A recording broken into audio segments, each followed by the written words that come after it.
Okay, I'm going to try to do this in one video here, but the instructions for the AirLink. I got the new sensor. Sensor is wired, as you can see. Yellow is S. Come over here, I got it to 2. Dip switch is in the upgrade. Dip switch 1 is in the wireless. I have a charger bank to power it up as per the instructions. Down here it says USB. You can also power it by USB with a mobile USB charger bank. We have the application ready to go. So I'm going to take this and power it. There we go. And you can see it's come on, and I am blinking fast. Here we go. So now I'm going to grab the AirLink phone, and we are going to do tools. There we go. Yep. And we're going to go look for the Bluetooth. There we go. Free Sky. There we go. No password, like it says. We're going to go AirLink. Okay. Now we're going to go back. FLVSS is what we're going to do. And we're not going to worry about upgrading the software because we don't want to do that. We want to configure. So I need to check mark. Oops, sorry, check mark. Configure. And right here is where we can read the device. I'm going to go read, and you can see it's picking it up. There it is.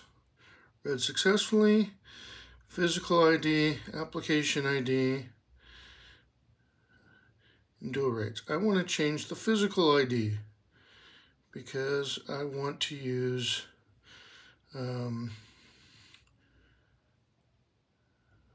see here. I'm going to change it to 22.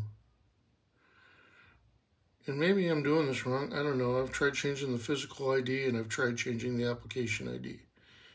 And neither of them seem to work properly. We get to this point here where it's writing. And it's going to come back. There you go. Write failed. Okay, so at this point I try to do a read again. And it's going to come back failed. The only way I can actually get this to redo is to power it off and repower it again. And we're going to do that here because then I'm going to try to change the application ID. So there we go. Okay, so now we're going to go back, and power this down.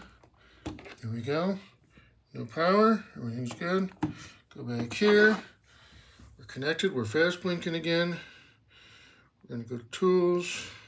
Gotcha. Let's make sure we're still talking. Let's find it. There it is. Let's connect. Pair. Yep. Okay. AirLink. There we go. And again, we're going to do the sensor. Let's go to configure. Let's do a read. We're going to go read. Remember, we're A1 and O3, so it didn't take it. That's right. So let's try changing this to O4. Let's do a write.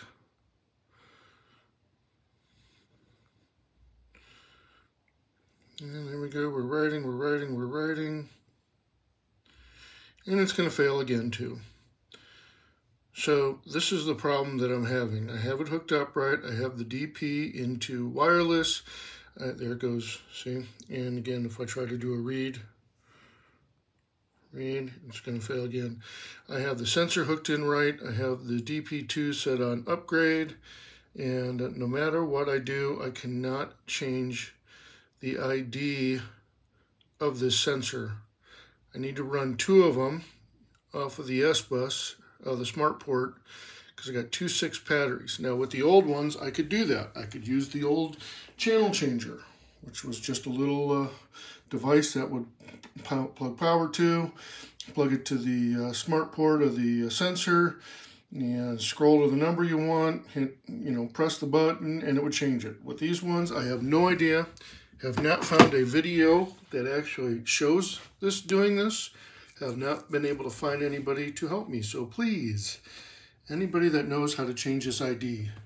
The other thing that I want to know is, are these isolated, like the other ones with the screens? This one is the one with the screen. Because the other one, the old minis were not. And if you ran two separate, it would fry one.